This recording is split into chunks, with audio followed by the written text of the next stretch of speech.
మమ్మది బావా స్టార్టర్ పెట్టి అంత పాతగా ఉంది. అది చిల్లు బట్టి వైర్లు ఏమైనా షాక్ కొట్టాను. బావా కొత్తది వేస్తే ఊర్లో తెలుసు కదా, ఆ. దొంగనాడు తెల్లారే లోపల ఎత్తకపోతారు.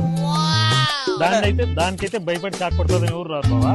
కాదరా షాక్ కొడితే ఎట్లా మళ్ళీ? నాకు అలవాటు అయిపోయింది బావా, నాకేం ఆ షాక్లు గీట్లు అట్లాంటివి ఏమి ఉండవు. కరెంట్ మా వంశాన్ని టచ్ కానీ చేయలేదు. మోటార్ ఆన్ చేసి వస్తా బావా, పోయి మళ్ళీ బూదిని వస్తాము. నేను మోటార్ ఆన్ చేసి వస్తా.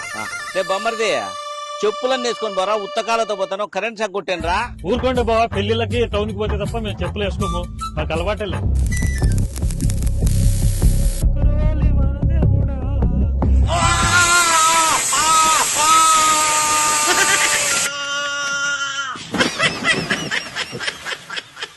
రారా పనికి మాలోడా, చెప్తే ఇంటివా?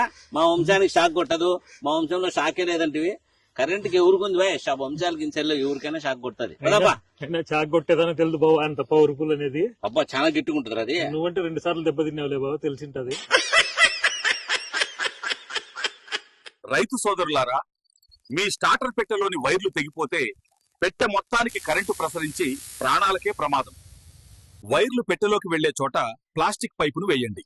పెట్టెను తాకేటప్పుడు ఎల్లప్పుడూ రబ్బర్ చెప్పులు వేసుకోవడం మర్చిపోకండి. ముఖ్యంగా వర్షం వచ్చినప్పుడు నేల తడిగా ఉంటే మీ భద్రత కోసం పొడికర్ర సహాయంతో మాత్రమే స్టార్టర్ పెట్టెను తెరవండి. పాత ఇనుప స్టార్టర్ పెట్టెను తొలగించి దాని స్థానంలో ప్లాస్టిక్ పెట్టెను అమర్చడం ద్వారా ఈ సమస్యను నివారించవచ్చు. ఈ వీడియో ప్రజా ప్రయోజనార్థం ఏపీ ఎస్పీడీసీఎల్ వారి ఆధ్వర్యంలో విడుదల చేయబడింది.